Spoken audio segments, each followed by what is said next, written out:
Bom dia, eu sou Marco Antônio e meu grupo é composto, além de mim, pela Larissa, pela Nayara e pela Paola. O nosso tema é inteligência em cetáceos, que são alguns dos seres que mais apresentam cognição e aprendizado no reino animal. Os cetáceos, como os golfinhos, as baleias e as orcas, estão categorizados na ordem cetácea, que possui duas subordens, Mysticete e Odontocete. Entre as subordens, observa-se uma grande diferença de tipo de aprendizagem e inteligência. O cérebro nos cetáceos é muito bem desenvolvido, e isso está relacionado justamente a essa alta cognição dos animais desse grupo. Alguns tipos importantes de inteligência são a ecolocalização, o autorreconhecimento e o aprendizado de mímica, porém existem muitas outras. Os cetáceos surgiram há 55 milhões de anos, e o ancestral desse grupo apresentava baixa encefalização, sendo que, no tempo geológico, o cérebro foi se desenvolvendo, e especificamente no final do Baixo Eoceno, houve um grande aumento de tamanho do cérebro nesses animais. O aumento do cérebro acaba por resultar numa diminuição expressiva do tamanho do corpo dos cetáceos, e essa complexização da estrutura cerebral está relacionada às características ecológicas e comportamentais destes, que também são bem complexas.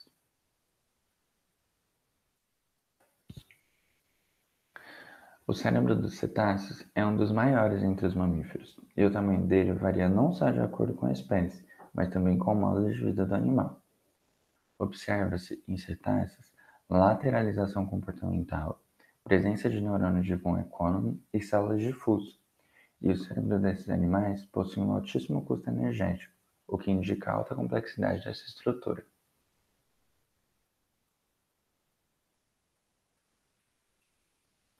O cérebro evoluiu independentemente nas linhagens de mamíferos, e o ancestral comum entre os cetáceos e os primatas viveu há 95 milhões de anos atrás.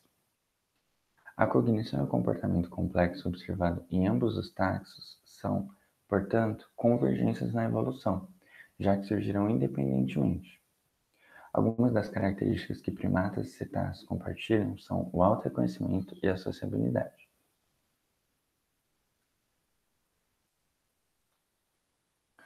O tipo de comportamento nos cetáceos varia a partir de vários fatores, como hábitat, subordem, estilo de vida, etc. Sendo que essa grande diversidade de estilo de vida é uma das mais difíceis de se observar, o que dificulta um pouco o estudo sobre isso.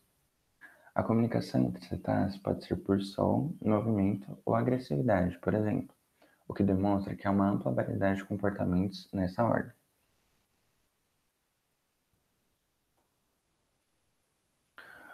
Uma das características comportamentais mais importantes e interessantes desse grupo, como já mencionado anteriormente, é a comunicação e a produção de som nessa ordem. Ela serve para informar algo, se comunicar entre indivíduos e também para detectar seres vivos e objetos. Entre as duas subordens cetáceas, os odontocetos apresentam a melhor audição, sendo que entre as subordens o som produzido é diferente.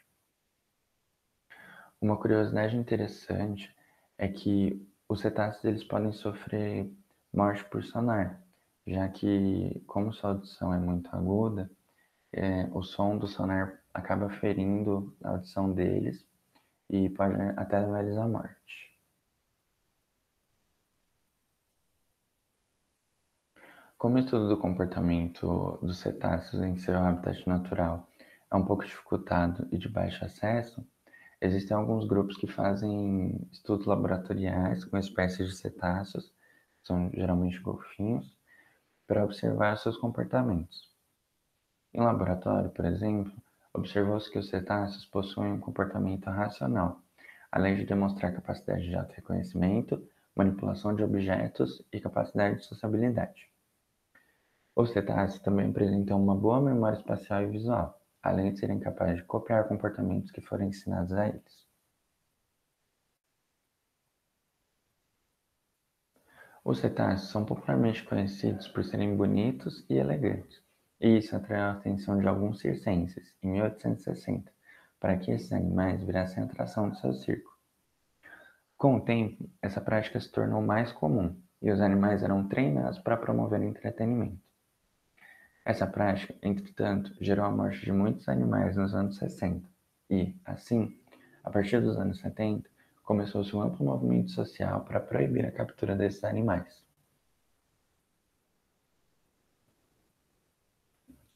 Um exemplo legal e interessante de inteligência nos cetáceos e que é brasileiro são os golfinhos de laguna, que há quase 200 anos trabalham com pescadores em Santa Catarina, né, em Laguna, e essa interação ela se dá pois os dois, os homens e os golfinhos, se beneficiam dela, já que os golfinhos, ao conduzirem os cardumes de peixes aos pescadores, conseguem também se alimentar. Os pescadores usam a voz para falar com os golfinhos, que, por sua vez, também utilizam o recurso vocal nessa interação, como na ecolocalização, para descobrir onde estão os cardumes de peixes. E assim eles se ajudam e perduram essa relação até os dias atuais. Essas são nossas referências bibliográficas. Você pode encontrar mais referências no nosso site da Wikipédia. Visite a nossa página, Inteligência em Cetáceos, e muito obrigado.